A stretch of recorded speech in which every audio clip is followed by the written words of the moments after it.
Hello, and welcome back to my channel. My name is Nieccee, and this is Simply Nieccee. If this is your first time coming to my channel, thank you so much. I pray that you enjoy what you see here, and I hope that you subscribe. If you enjoy luxury handbags, reviews, fashion, and not even luxury, just, your low-end bags, which we consider luxury, because luxury is anything that makes you happy, or brings happiness into your life, because only you can make you happy. But if you enjoy all the girl things, makeup, try-on hauls, fashion, beauty, handbags, and accessories, you have come to the right place. If you've been rocking with me for a while, what up, fam? Shout out to the VIP crew. I love you guys so much. Oh my God, y'all, I made it to 43. Lord have mercy. Today is Tuesday, August 10th. You will see this on August 11th. But I made it, y'all. I enjoyed myself yesterday so much. I didn't do a thing. Do you hear me? A thing. I went down to the pool yesterday, and I had 2 hours at the pool alone. There was no one there, and I just laid there and just enjoyed myself and just reflected on life. This past weekend, oh my gosh, Friday, my husband took me shopping, so I will have a birthday haul coming up on Saturday. There was more shopping. More shopping, and I did acquire something online that's coming, so I'm waiting on that to get here before I give you guys the birthday haul, and I promise that it's coming. As soon as it gets here, you'll get the birthday haul. But Saturday evening, my oldest son plays semi-pro football, so we actually went to their semifinals game, which they lost by like 2 points. They were cheated out of it very much.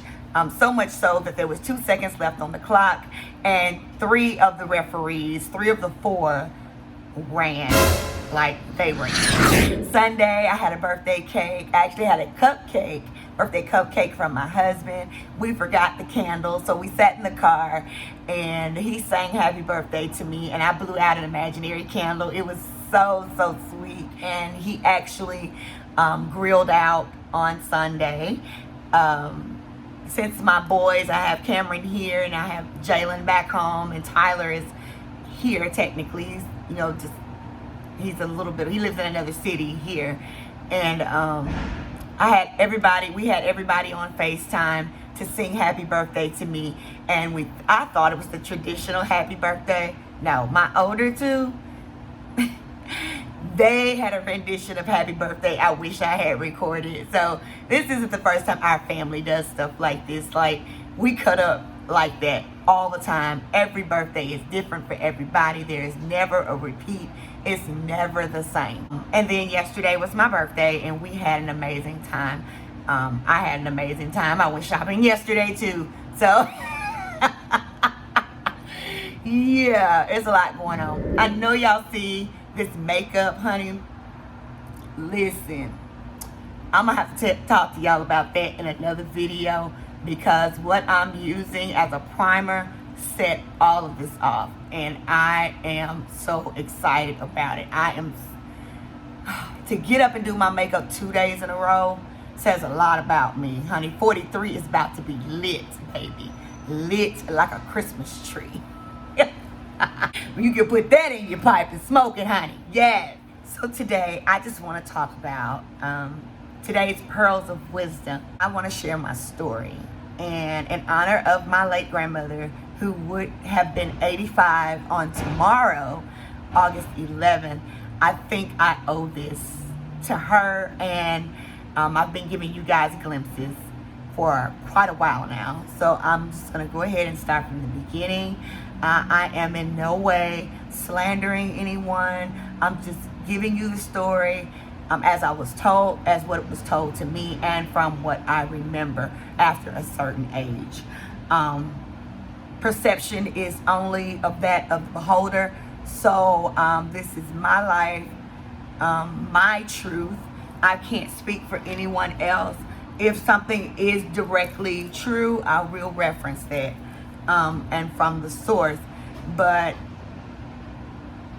I'm just gonna go ahead and just dive in. So you might want to get your tissues. I can't cry, baby. I can't mess up this face. Did y'all see this face? I can't mess this up. This is gorgeous. Oh. Okay. All right. So I was born August 9th, 1978 to a 17-year-old high school mom, teenager. My father was a married man in the military. My mom, my biological mom is the third of 4 kids.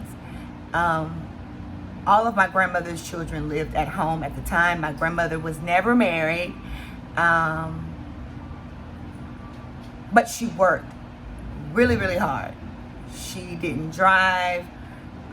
She is actually one of 12, and I think she falls at like number 8 or number 9 in 12 children, 6 boys and 6 girls. Our family was really, really close. Really, really close. Not just my immediate family, but with my great aunts and uncles and cousins and things like that. We were and / are a pretty tight family. I was born the beginning of my mother's 11th grade year. I'm not sure how her grades went, but after I was born, she did not complete high school. She went to high school for like a semester or 2, but after I was born, she did not graduate. My father was a high school graduate and was a ladies' man, and all the ladies wanted him. And although he was married, you already know. After I was born, my mother really didn't understand, or maybe didn't care. I don't know what the case may have been. She's very carefree right now. So I think in my mind that she's still 17, although she is about to be 60 or 61. I can't even remember. We don't have a very close relationship. Our relationship is very, very toxic today. And for the most part, it always has been. But I try to heal from that as much as I can on a daily basis. I stay heavily in prayer for her. But anyway, let's go back in chronological order. I don't remember a period in my life my grandmother was not there. When I was born, I went to her house. My biological mom lived there. I went to her house. I've always been with her. I don't remember a point in my life, as far back as I can remember, I've always been in church or gone to church. So I have a very heavy spiritual / traditional relationship with God, which I'm working on making it a personal relationship. And I think I've grown by strides in doing that, because it's not about religion or tradition. It's about you and your personal relationship with God. Around 8 or 9, well, even before that, my mother used to want to go out and continue to go skating, continue to hang out with everybody. And my grandmother would tell her, you need to stay home with your baby. Well, my mom wasn't feeling that. She'd pack up her baby and hit the street and would leave me with anyone. I was told that anyone that would keep me, which was kind of dangerous. After leaving me for a couple of days and she wouldn't come back, they would always call my grandmother and they would always come and get me. This went on for months on end. And come to find out, the last straw for my grandmother was a night that my aunt, which is my biological mom's sister, who I call my mom, she went skating. They love roller skating. And 3 of the 4 really enjoyed roller skating, kids. And she wanted to go skating, and my grandmother told her no. She was going to have to make a choice. She was going to choose her baby, or she was going to have to choose the streets. My grandmother it was her final straw. So my mother didn't go that night. Biological mother didn't go that night. The next morning, everyone gets up, prepared for school and work. My mom gets up, biological mom gets up, prepares for school. I don't know who would keep me throughout the day. So she just got up with her routine because everyone was gone. My grandmother was at work. My uncle was at work. My aunt was in college. Mom was still in high school. And then my uncle, who's younger than her, was 14. He was still in school too. So I don't know who was the babysitter during that time, but that she packed up her routine, just like normal, except that she didn't go to school, I guess, that day. She packed me up in a car seat, set me on top of the kitchen table, and she left. And she did not return. 8 hours I sat there until someone came home. She put 2 bottles right there in my reach. I think I was like 8 or 9 months, I was told. 2 bottles in my reach. Of course, I couldn't change my own pamper, but I was strapped in the car seat. I was a heavy baby, very heavy baby. And I could have flipped that car seat over or anything, but God saw fit to keep me protected until someone came home, and I'm forever grateful for that. From that moment forward, my grandmother took over. She received guardianship of me. Everything and anything to do with me had to go through her. Growing up, my household was not full of affection, but I am a very affectionate person, and I always have. I love hugs. I love kisses. I love just affection and being under people, family, being under loved ones, and just, showing people that I love them and how I truly feel about them. My grandmother was very shy, but she did not show love in the traditional form. There were no hugs, no kisses, no I love yous, none of that in our home. It was just kind of understood, if that made sense. But my craving was starving. Like, it was starving, and I needed it so much. My dad was in and out of my life as he saw fit. If I did something, so I had a little rebellion streak. If I did something, he'd show up and try to be Father of the Year, or what I like to call Captain Saberho, because it made him look good. My mom, we couldn't find her. We lived in a housing project, and she would live with friends right there and would never come to see me. And I would have to hear it that she was there from my classmates, because she was staying with friends who had kids my age, and we went to school together in the same classes together. I found out she was on drugs from classmates, but I never threw that in her face. Even to this day, I've never thrown that in her face. It helps me understand exactly who she is, and that this is a disease, and that it takes over your life. My grandmother was very, very protective. When I say very protective, almost like sheltered. A lot of things that, I learned so much from my peers at school. I watched TV, loved videos. I grew up loving Whitney Houston and Janet Jackson. My brother, which is my first cousin, we grew up together, my aunt's son, in the same house.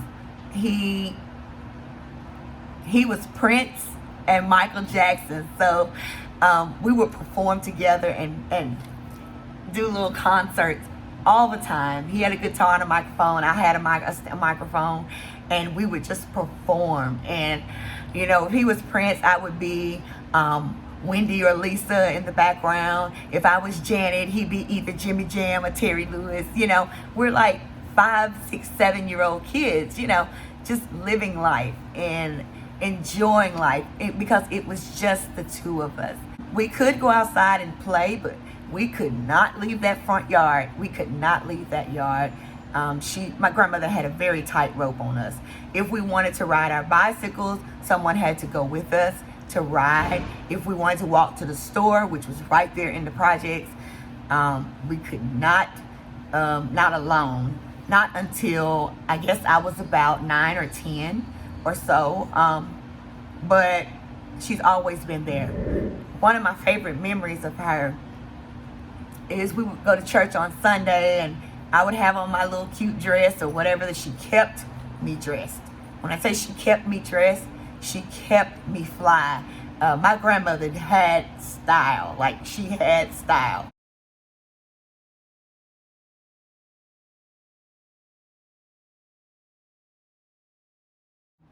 She kept me really, really pretty. There was never a grooming issue. I had natural hair, of course, as a kid, and those pressing combs, you better not move with those pressing combs. Y'all know about those pressing combs, that if you move, you get popped in the forehead with the pressing comb. Then you got teeth marks right here. But, or either behind the ear, you got marks on your ear, and then you want to wear your hair up, but you got like burn marks on your ear, you know. But anyway, before she joined the choir at church, I remember sitting next to her, in between her and my aunt. And I remember Reverend Jones, the late Reverend McKinley Jones. I remember him preaching, and I always loved church. I always wanted to go to church. And I remember the first time I just wanted to go to hear the words, the songs, you know. Those songs stuck with me. They truly, truly stuck with me. I would sit next to her, not only so I could get peppermint, but so that I could watch her and her emotions and you know, to understand what the Holy Spirit was really, really about. She would read her Bible every night.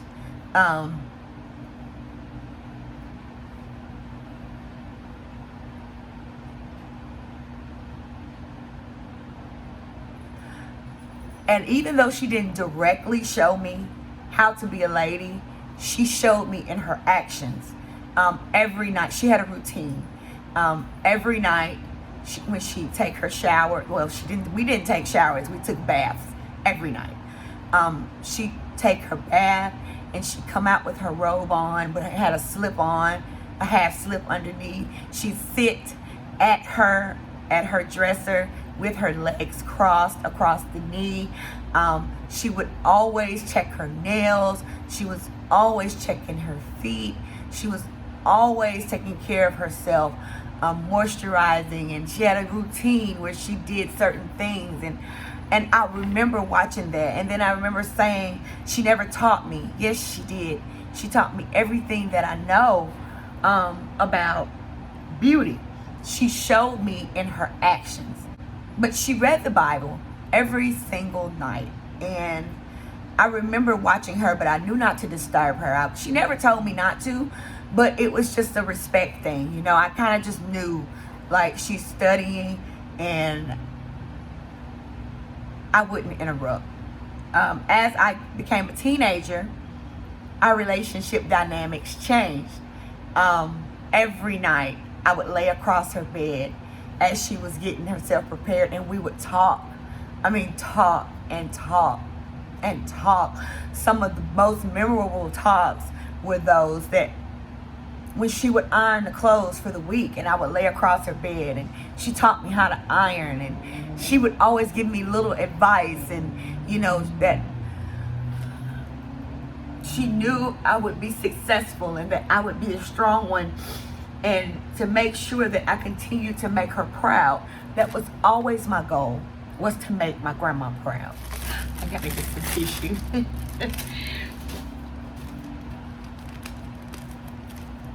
It was always the goal. It was always the goal to make my grandmother proud. My mom would pop in and out along the way, she had 3 more children. So I have 3 younger brothers, and she raised none of them, none of us. Someone different raised us all. My grandmother couldn't keep all the kids because she also had a younger child still at home, and she had me, and she was helping my aunt, my mom, with her son. So, you know, it was just entirely too much. So the brother that is 2 years younger than me is raised by my grandmother's sister, or was raised by my grandmother's sister. And then there's a year between him and another brother, the other brother. He's the exact same age as my cousin slash brother. The streets raised him, and it's just what it is. And there were consequences, of course. And then 10 years after me is my baby brother, and his parents, his father's mother raised him. His grandmother raised him. My grandmother tried her best to make sure that she kept in contact with her grandchildren as much as she could. There were 5 of us. So I'm the only girl, and I am the oldest, and I lived with her. So of course I had the bigger impact. And of course there was jealousy, thinking that I had the better life. And I probably did, but I don't throw that up into anyone's faces. Having that better life had its cons as well.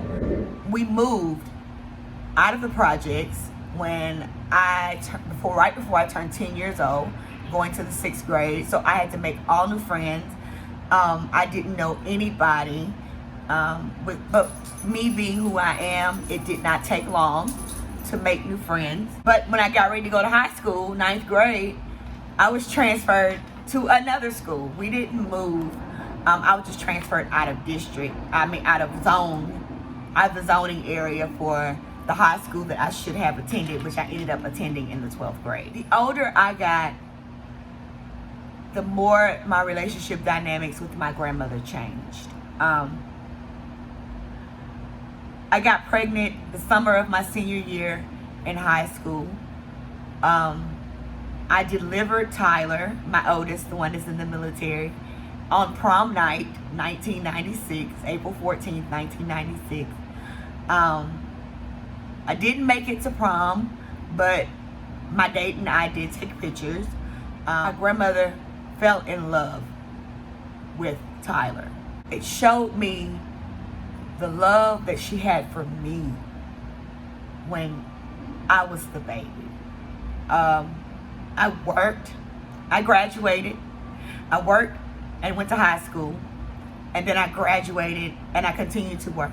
I had a scholarship to go to Howard University, but I would have had to sign my rights over to my son, and that was not an option. I also decided I was going to join the military. When I found out I had to sign my rights over, that was over too. I'm not giving up my children because I was given away, and that's not something that I wanted. I used to pray over Tyler every single night for God to send me a husband, send me a man that loves me unconditionally, that will ride with me forever, and take my son as his own. I prayed that prayer starting April 14th through a while, probably a year or more. Working at a local grocery store, at a Kroger, I met my husband. He was a customer. He walks into the store. I knew immediately that that was the man I was going to marry. Our conversation was just different, you know. He wasn't even my type of guy, but I just knew. I wanted security, and I saw that. I get home, I tell my grandma I met the man that I'm going to marry. She looked at me kind of funny, but she was just kind of like, okay. So my mom, my aunt, went to pick me up one night, and my husband, my then boyfriend, well, we weren't even boyfriend, we my friend, was there, and he walked me out to the car, and my mom was sitting in the car, and she just looked, you know, and he spoke to her, and very polite with her, nice to meet you, Miss Jones, yes ma'am, no ma'am, please make it home safe, you know, all that type of deal. Those weren't the type of guys I dated, and I never brought anybody home to meet my family, because I knew that just wasn't what they didn't like that. So I get in the car, and he watches us pull off, make sure that we're okay, and my mom goes, he's cute. And I said, I know. And she goes, I'm not even attracted to light-skinned guys, but he's really, really cute, and he's really, really nice. She said, so what's up? And I go, I don't know. We're just friends. We're filling each other out, this type of thing. And she was like, well, I'm here for it, And we get home, and she tells my grandmother, and she's tickled to death. So we go on our first date, and they all are excited. The whole family was in on it, and I thought it was funny. I had to get Tyler prepared and ready, of course, and then I got myself ready, and he pulls up, and he comes in, and I introduce him to my family, and my grandmother has this smile on her face that I've never seen before, and he was very nice to her, very sweet to her, which is just his demeanor. It's just who he is. And like my uncle, everybody was home that Friday night, which was really, really odd. And he met Tyler for the first time. I kind of pushed him on him. I was like, here, hold this. And they look at each other like, who are you? And it's like, where you come from?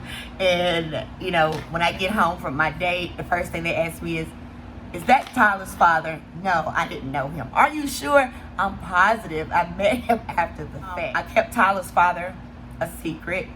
I kept his father low-key. I didn't want the drama behind it with my family. I didn't want anything from him, but my grandmother pursued it. So that's the story about that. As time progresses, my grandmother and my boyfriend get really close. He worked at another grocery store in the office, and my grandmother would call him. He got with her and told her what nights, the specials, and she liked Cokes and 7-Ups and Sprites. So she called him on Tuesday night because he could get them on Tuesday night, and she said, Nieccee will be up. How are y'all gonna volunteer Nieccee? Like, I want to go to bed. I gotta go to work tomorrow. I got class in the morning. Nieccee will be up. Your money will be on the table, and she would give him exact change. It would be like 12 o'clock at night, and the house is locked down and shut down, and I have to get up at 12 o'clock to make sure that she gets her drinks and he gets his money. Don't let me miss it, honey. She was all over me, like all over me. But she was very, very fond of him. We get married. We had Jalen, then we get married, and then Cameron comes along.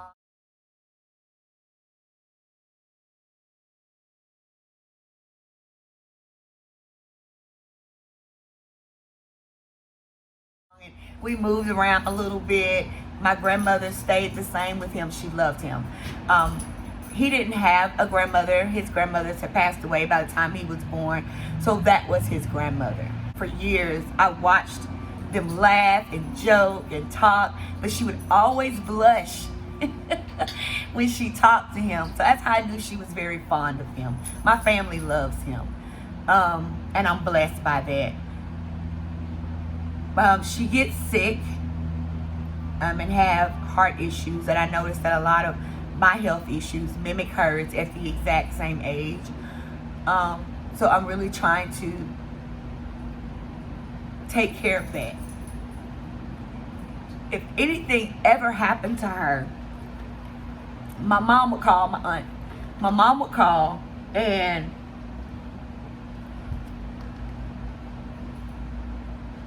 well, the first phone call, Tommy was a baby. It was, I'll never forget it. It was the night Tupac was shot. My grandmother had to have heart surgery. She had a heart attack and had to have a stent placed in some valves. And she was in the hospital for a few days. And I remember riding with my mom to the hospital and being in a panic and being, you know, confused and not understanding. My husband, who was my boyfriend at the time,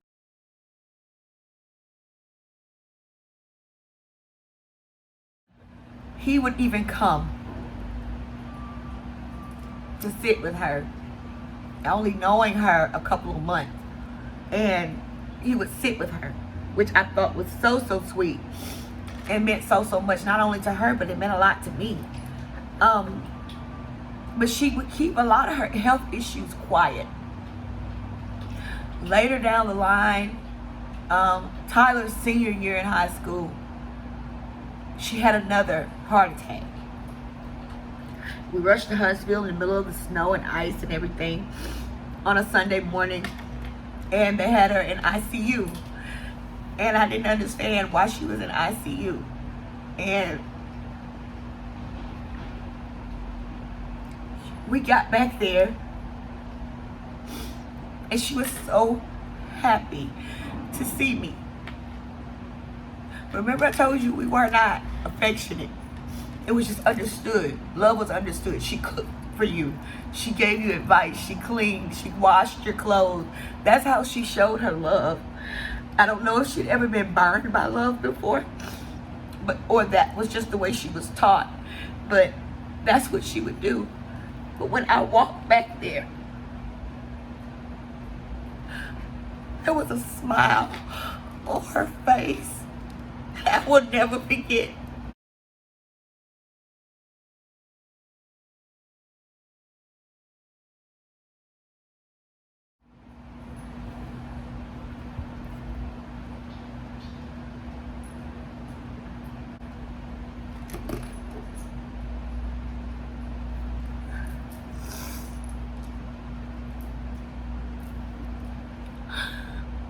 God, I'm messing up my makeup. I will never forget that smile. And when I got to her bed, she just kind of turned her head up, and I kissed her on her cheek. And she told the nurse, "This is my baby. She's gonna be a nurse." And I was in school at the time to prepare to be a nurse. She said, "I'm not worried about what the doctors say, because my baby gonna take care of me." I asked the questions that my family didn't know to ask, the medical questions and questions about her recovering and things like that. The next day, we had to go back to Mississippi. We were living in Mississippi. We had to go back to Mississippi, of course, and we stopped to see her on the way out. And I remember she hugged me. She laughed with the boys. My husband didn't go in at the time. He stayed in the car just to give us some personal time with her. And that was the last time I saw her alive. She loved on me. She hugged me. Told me she loved me.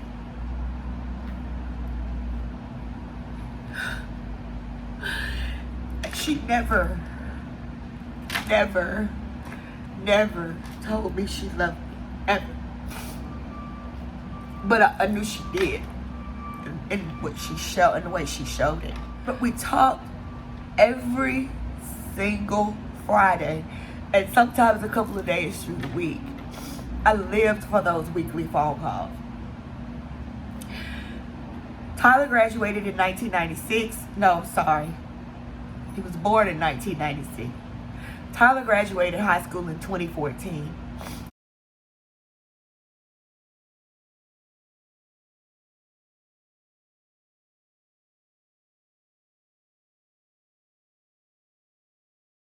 Christmas 2014, we're preparing to send him off to his first semester of college. Early January, like the 2nd or the 3rd, talking to my grandmother, and I found out she had a pacemaker put in on Christmas Eve.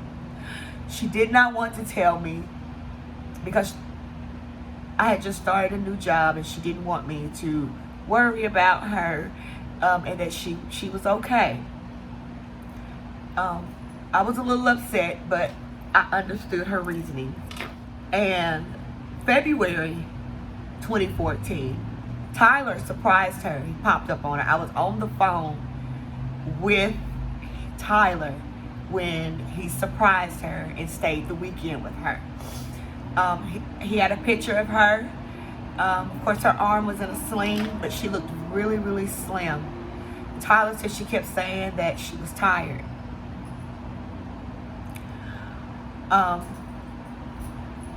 We talked the week, that Friday, at the end of April, the last Friday in April of 2015.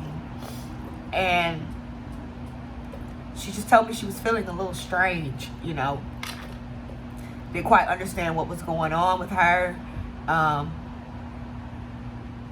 Lots of going to the bathroom. It's a lot of things that coincide with end-stage renal disease. But they didn't give me, she and my mom did not give me the complete truth. So, you know, I just told her she needed to talk to the doctor when it was time to go. The first week of March, my husband had surgery. He had a cyst on the back of his head. He had surgery. That Monday, my husband had surgery. He had a cyst removed. It was outpatient.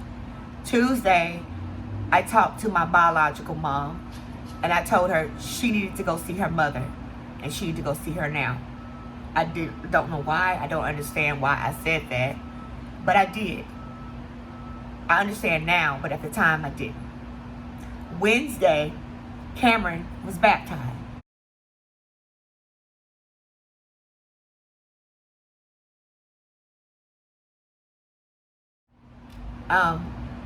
Beautiful, beautiful thing.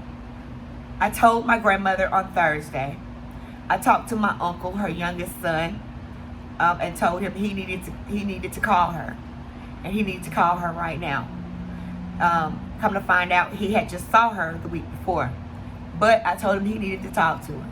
He needed to call her as soon as we hung up the phone. Friday, we were on our way to Mississippi to pick Tyler up for spring break. My grandmother kept wanting us to come. Every conversation, she wanted us to come, she wanted us to come, she wanted us to come. I was waiting for the kids to go on spring break so that we could surprise her. Well, I talked to her Thursday. We talked.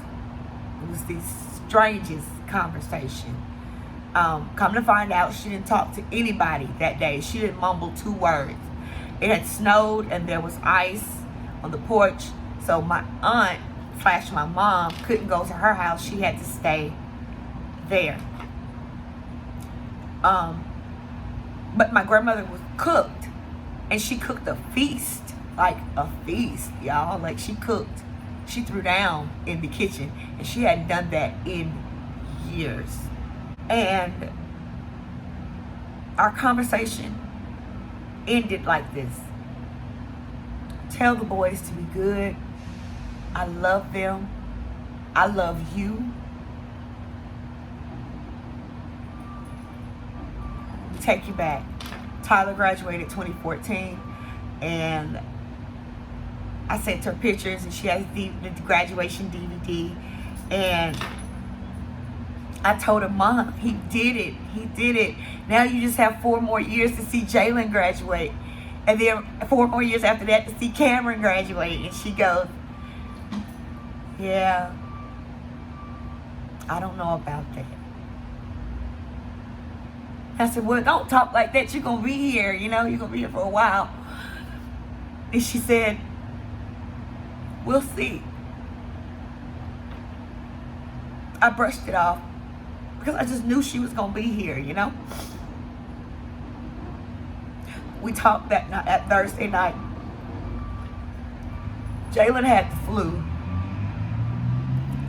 Cameron had to be on a field trip to Tallahassee the following morning, so we had to be up Friday at 5. I did not sleep. But I tell you, I did not sleep. I did not sleep. I was mean as a snake. I didn't understand why. About 3 a.m., I get sick. And I have to go use the bathroom. Like, it was like a purge almost. For an hour. Everybody was asleep. Everybody was asleep. After the hour, I get myself together and I get up and get my child up so that he can catch his ride to the school bus so that we can get on the road to go pick up Tyler. I couldn't eat. I couldn't rest. So riding from Panama City, Florida, where we lived at the time, riding from Panama City to Jackson, Mississippi was a 6-hour ride. About 2 hours into the ride, I finally got enough strength to eat. We stopped at Hardy. And I finally had enough energy to feel like I wanted to rest.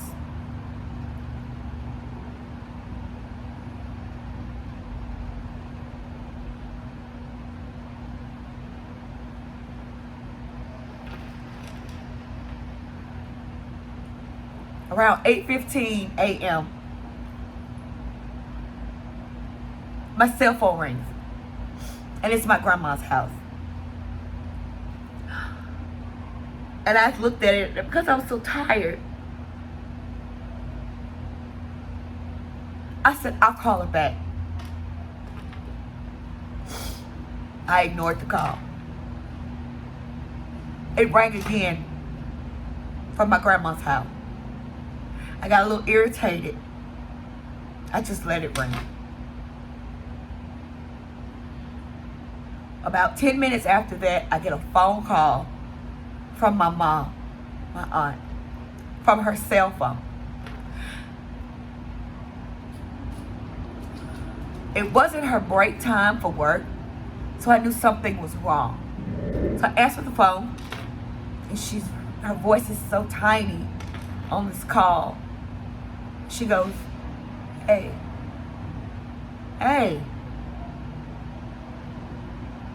is you all right?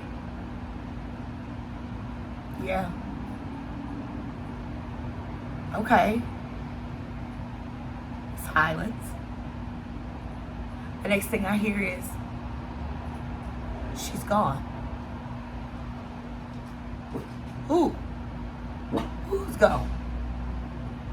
Mom. She's gone. Well, where did she go? She wasn't a wanderer, or, you know, that wasn't her.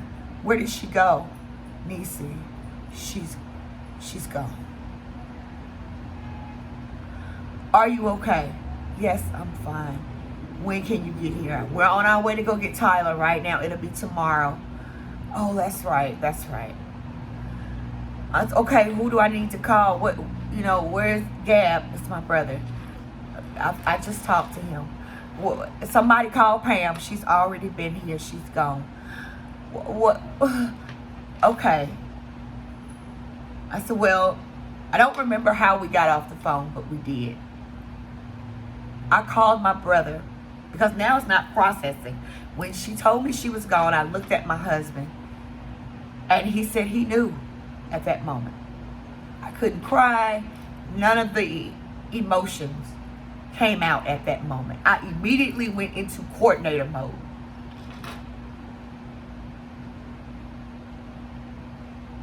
I called my brother. He was hysterical. Hysterical. So at the time, well, they're married now, but his best friend and our cousin were dating.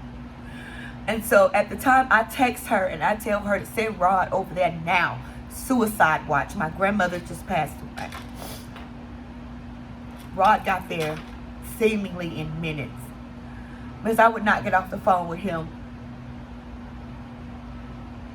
until somebody got there. He just kept saying, "Sissy, I need you. I need you. I need you. I need you." And I said, "I'm coming. I'm coming."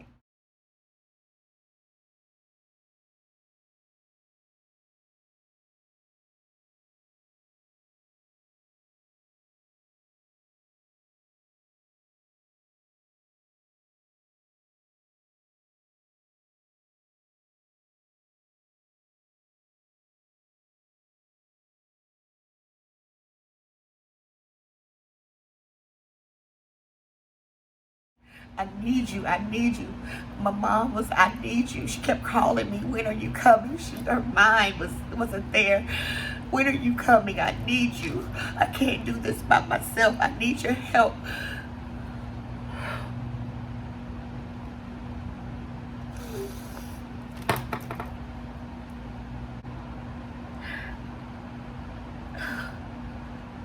I made my phone calls to family and text those that I couldn't talk to just give me a call. It was important. And when my husband stopped to get gas, I broke down. I broke down. Just before I got the phone call, I felt something just take over me. This presence take over me. This spirit. I never believed in that type of stuff, but I just felt something take over me.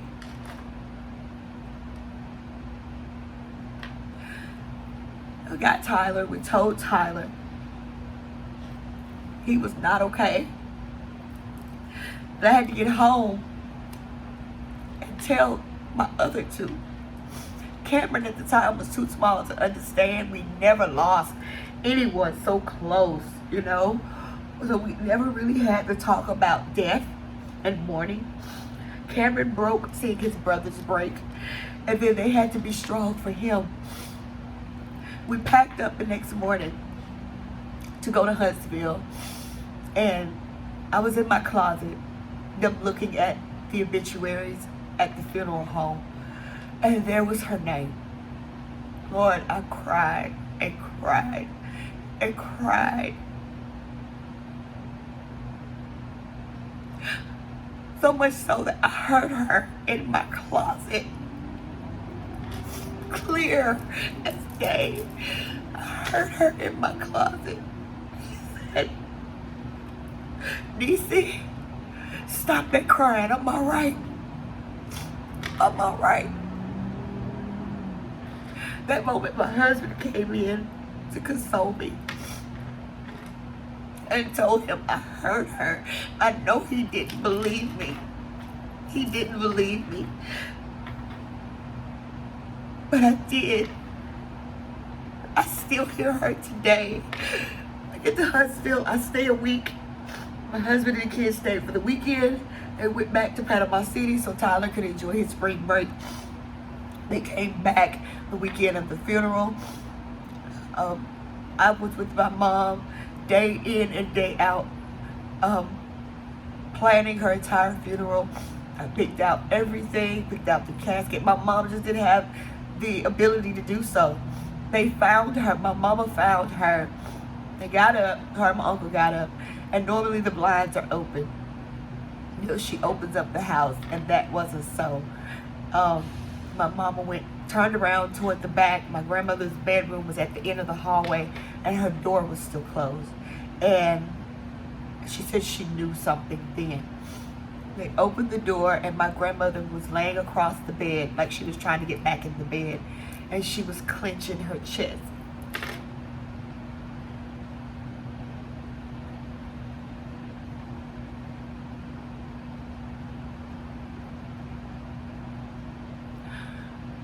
After her funeral, I went back to Panama City, and grief set in. Hard grief. Nervous breakdown type of grief. I went to the ER. I was admitted. I stayed 3 days until they finally figured out that I was grieving. That's when the anxiety meds kicked in. I had never been on anything for anxiety. Never been on any type of antidepressant. I would see her like in Walmart. And I would see her and she was just letting me know that she was still with me 6 years later. 36 years she was with me. 36 years. And I appreciate every single one, every single lesson, the good, the bad, the ugly. She taught me how to be strong. She taught me resilience. She taught me how to have faith, hope, and love, which is my tattoo on my arm, because she taught me those.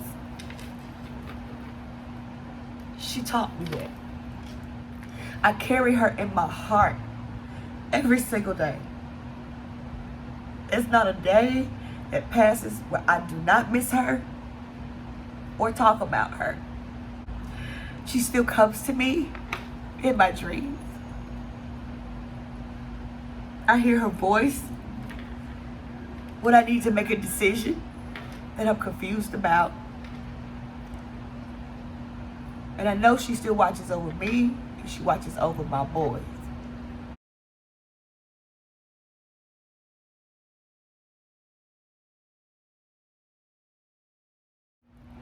I believe that she's our guardian angel.